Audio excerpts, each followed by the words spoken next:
छत्तीसगढ़ में ऐसे अनेकों महापुरुषों ने जन्म लिया जिन्होंने गुमनामी में रहकर भी न सिर्फ देश की आज़ादी में अपनी अहम भूमिका निभाई बल्कि सामाजिक और राजनीतिक क्षेत्रों में अपनी अनेक छाप छोड़ी है, जिनका व्यक्तित्व युवा पीढ़ी के लिए प्रेरणा स्रोत है।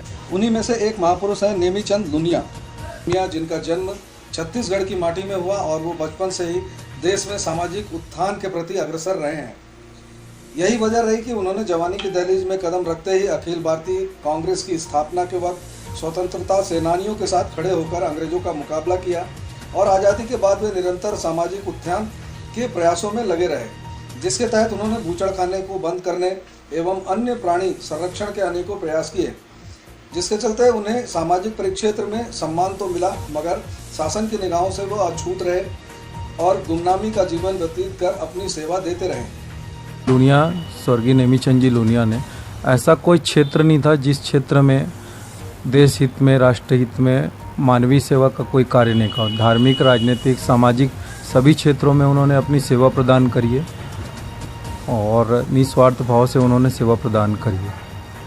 सामाजिक क्षेत्र में या राजनीतिक क्षेत्र में किस प्रकार का योगदान रहा है उनका छत्तीसगढ़? सामाजिक क्षेत्र में इन्होंने नगर विकास समिति, निगरानी समिति, सार्वजनिक वितरण प्रणाली समिति, नगर धार्मिक महोत्सव, नगर ट्रैफिक कंट्रोल, श्री यदुनाथ गौशाला समिति, कौमी एकता समिति कवर्धा, दुर्ग स्टेडियम निर्माण समिति, इन समितियों में इनका योगदान रहा है। लायंस क्लब से सम्मानित हुए थे आप।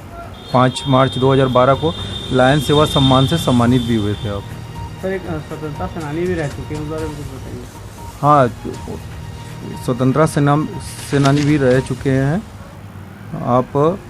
1944 में जब राष्ट्रीय कांग्रेस की स्थापना हुई थी तब कवर्धा में जो भीषण गर्मी में जुलूस निकला था, उस जुलूस में ये इन्होंने आहार पानी की पूरी व्यवस्था करी थी।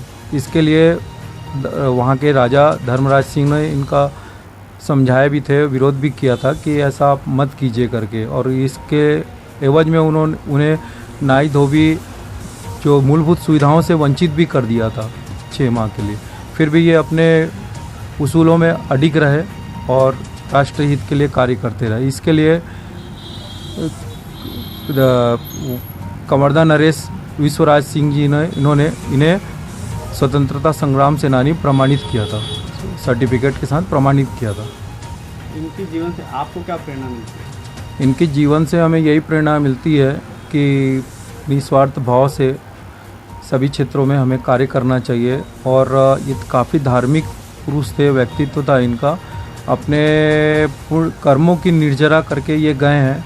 क्रोध भी अंतिम समय में, जीवन के अंतिम वर्ष में ये क्रोध पे भी अपना कंट्रोल कर लिए थे, गुस्सा नहीं करते थे और काफ़ी समय मौन रहते थे, अपने कार्य खुद करते थे। तो उस हिसाब से हमें भी प्रेरणा लेना चाहिए उनसे और सब क्षेत्रों में एक्टिव रह के कार्य करना चाहिए।